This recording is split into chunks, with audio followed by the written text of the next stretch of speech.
You have won a dinner for two at a restaurant. Welcome to Watch Mojo, and today we're counting down our picks for the all-time worst parody movies.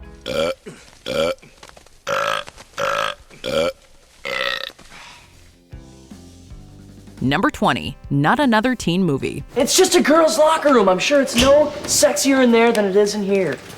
Hey, Molly, can you help me take off my panties? There's one fundamental problem with this movie. It parodies films that are already funny. Even worse, those movies are infinitely funnier. Parody works best when it's making fun of something that takes itself seriously, whereas Not Another Teen Movie parodies teen comedies like She's All That and American Pie. And, we wouldn't mind so much if the jokes and observations were actually funny, but they're not. The gags are predictable and lack originality, relying heavily on toilet humor and tired stereotypes. While there are some decent moments, the movie is way more miss than hit, with its reliance on gross-out bits overshadowing any genuine wit. Oh no, Jake. Way too much information would be telling you that after they're done, I always take a huge dump. Number 19, Dance Flick. Honey, you hungry? Diego, will you help me with my hook? Special delivery for Megan. Keenan Ivory Wayans directed the first Scary Movie, a legendary parody and a touchstone of early 2000s pop culture. Dance Flick, directed by Keenan's younger brother Damien, is like the 9th entry in a horror franchise. It sort of looks like the original, but it's lost all the charm. Dance Flick tries to do for musical dance films what Scary Movie did for, scary movies. But the jokes are forced, relying on easy slapstick humor and goofy dance sequences that fail to land on their feet. The film lacks any sense of comedic choreography, often going for the simplest laugh instead of crafting smart or original scenarios. Damn, Nora, you are so mean. Not mean, just real. Number 18, Casino Royale. Now be a good girl, run along and watch the changing of the guard. I bet Mummy would have taken me in. Mummy took everyone in. Ever since its release in 1967, Casino Royale has caused a lot of confusion. Despite being based on an Ian Fleming novel, Casino Royale was not a proper James Bond film owing to rights disputes. The producer who owned the rights decided not to compete with Eon Productions and made a spoof instead. But everyone involved knew it was going to be terrible. And sure enough, following a disastrous production, the movie was released to strong numbers but horrible reviews. Many criticized its sloppy and meandering structure, and the 131-minute runtime certainly did not help. That's longer than most Bond films. Listen, you can't shoot me. I have a very low threshold of death. My doctor says I can't have bullets enter my body at any time. Number 17, Superhero Movie. You do there? It's easier than it looks.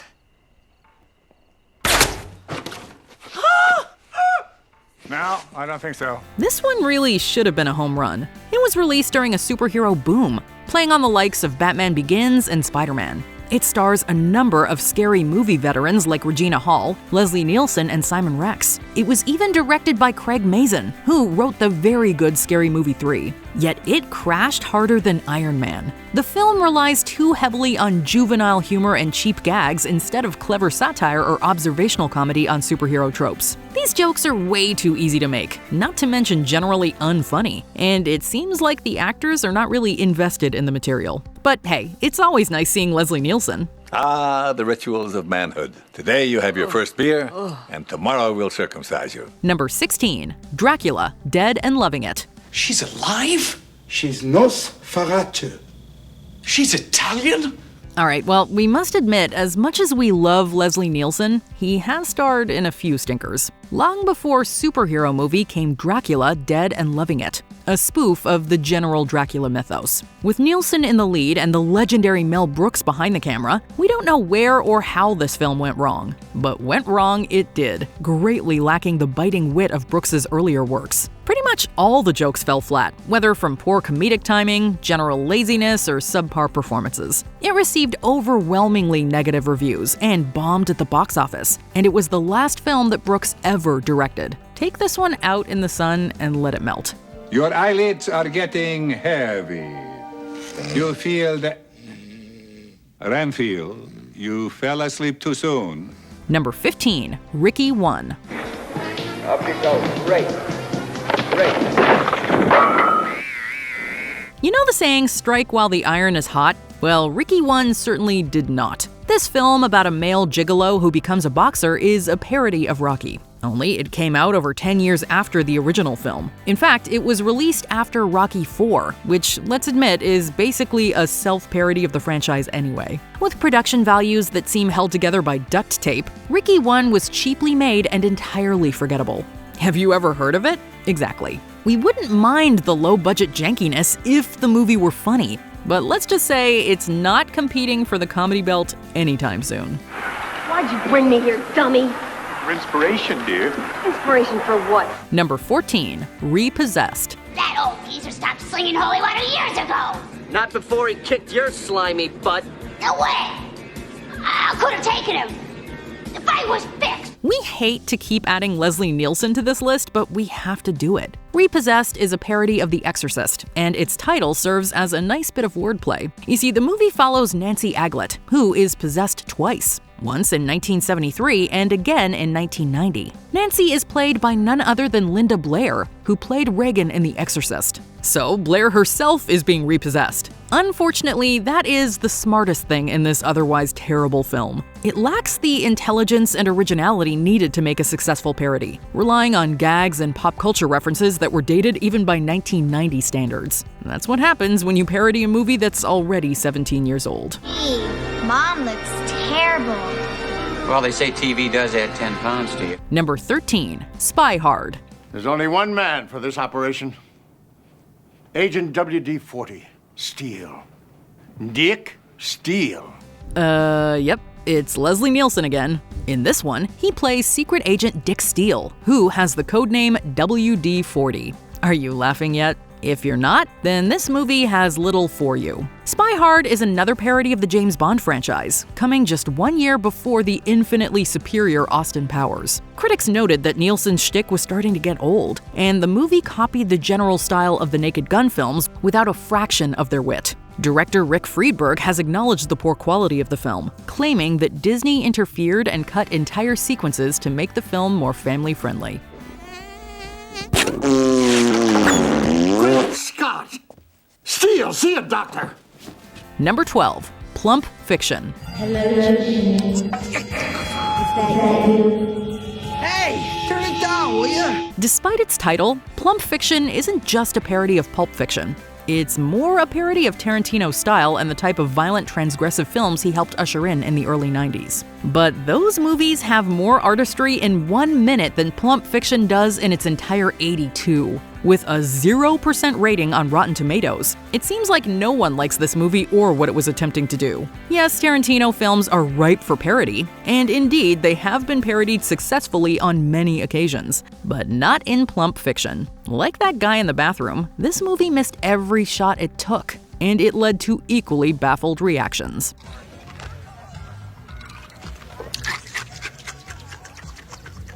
Number 11, A Haunted House. I'm Father Doug. I'm here to unpossess you. Marlon Wayans already poked fun at the haunted house genre in Scary Movie 2, so right out the gate, this film was treading some well-worn ground. However, despite its title, A Haunted House isn't specifically taking aim at that genre, but the general found footage fad of the 2000s. While that subgenre is ripe for the picking, A Haunted House couldn't capitalize on its own promise, often settling for raunchiness and easy jokes. Scary Movie 2 was no masterpiece itself, but it sure looks like one next to this. I can't sell a house in this market. Immediate possession. Number 10, 50 Shades of Black. Can I show you some love? Well, no, Come on. Regardless of your opinion on them, the 50 Shades series has been a bit of a laughingstock in recent years. Did we really need a parody of a movie that no one took seriously in the first place? With 50 Shades of Black, Marlon Wayans attempts to recapture his glory days of Scary Movie. But Scary Movie, this is not. We suppose the message of female empowerment was well-intentioned, but the movie is nevertheless filled with gags that miss far more than they hit, complete with the typical serving of lame, racist, gross-out, and sex jokes. And for May, of course, we have Peking duck from the Mandarin province of China. I'm Korean. Don't refresh me. Number 9, Leonard Part 6. Go easy, Monroe. It's not like anybody's running to consume any media that involves Bill Cosby these days, but even against his current reputation, this movie is terrible. Leonard Part 6 is a spy parody from the mind of Cosby himself, who produced, conceptualized, and starred in the movie. It was an absolute travesty, and Bill Cosby himself even told his fans to ignore it, as he had zero faith in the finished product.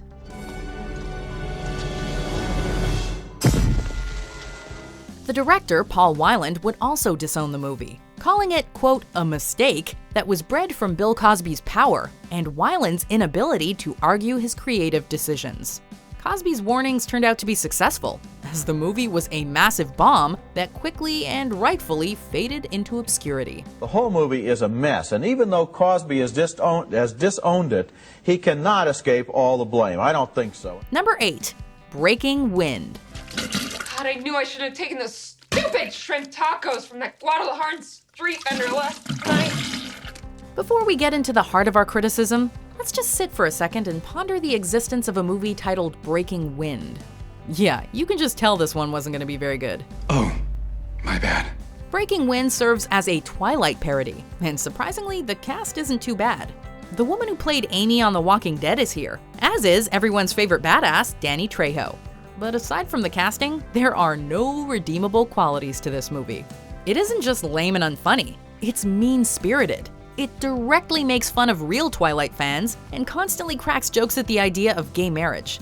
It's a mess from every angle. It's really gay. Number 7. Scary Movie 5. Look at that form, that technique. The first Scary Movie was not half bad, and then they just kept coming. And coming and coming. 13 years after the original, Dimension Films released the 5th installment in the series, and it was more terrible than we could have imagined. So hungry. Is that all? Pierre has a weight limit. Series veterans Anna Faris and Regina Hall sat this one out, and their presences are sadly missed. No one in the movie is particularly funny, and even the gags, which spoof movies like Inception, Black Swan, and Mama, were stale and out of date. It seems as if 13 years worth of the same tired jokes has robbed them of their funniness.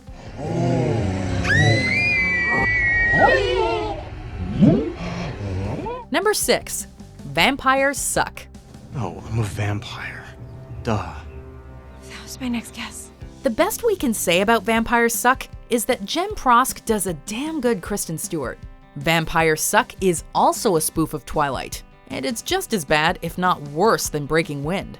This movie contained nothing but empty jokes that consisted of your typical head bonks and groin hits. Oh my god, there is Edward, we love you, you're the best. No, Jacob's the best. People bending over in pain after being hit in the crotch may have been funny like 5,000 years ago, but we expect a little more from our humor today. Mace will only temporarily stop your attacker. You have to hit a man where he breathes, Becca.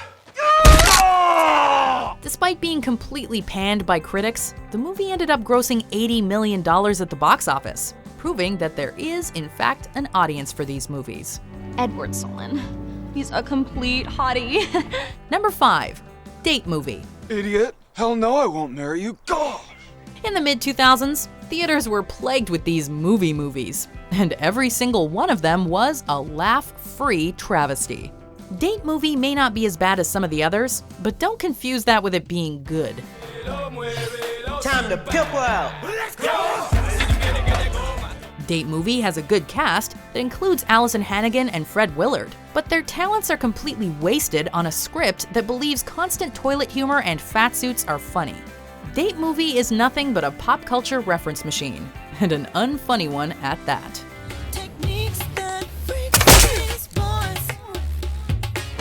Number 4. Meet the Spartans. We are the Spartans! We stop the yard!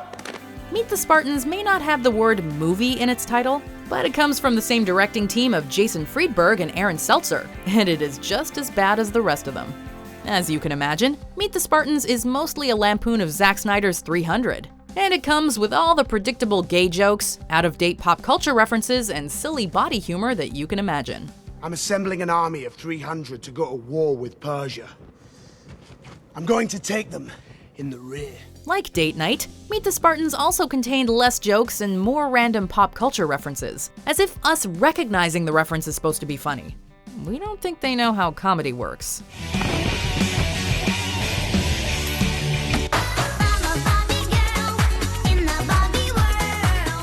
Number 3. Epic Movie. Epic Movie is Friedberg and Seltzer's attempt at lampooning various blockbuster movies like The Chronicles of Narnia and X-Men. You know exactly what you're getting into simply by reading the tagline, which proudly states, "We know it's big. We measured." The rest of the movie follows suit, as it's filled with childish humor that only a 12-year-old boy might find funny. We say might because even that's a stretch. Epic Movie was an earlier entry in the movie series, but its box office gross of $86 million ensured there would be plenty more in the years to follow. Hooray.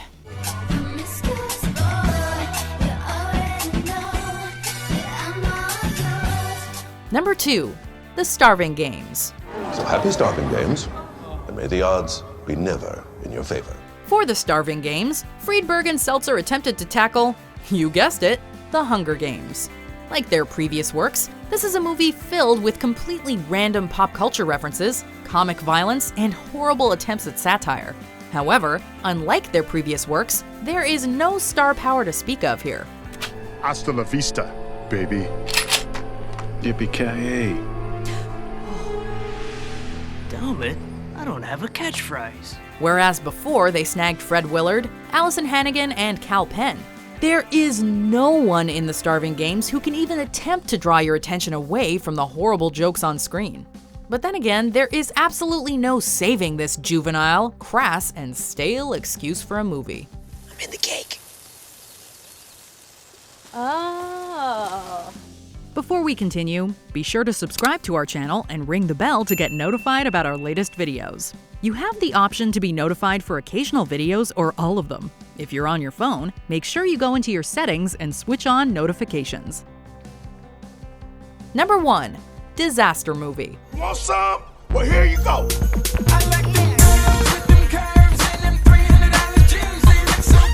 Okay, we think you get it by now. Friedberg's Seltzer movies are bad, and they are full of horrible jokes that would struggle to make even an immature kid laugh. But Disaster Movie is something else. As you can imagine, the movie is a riff on various disaster movies. But unlike good parodies, it has nothing to say about the genre it lampoons. Look at me! Look at this! It's a lobster claw! It was deemed the team's worst movie yet, and unlike their previous works, it performed poorly at the box office, proving that even the duo's most devout fans had finally had enough of their random, offensive, and childish sense of humor.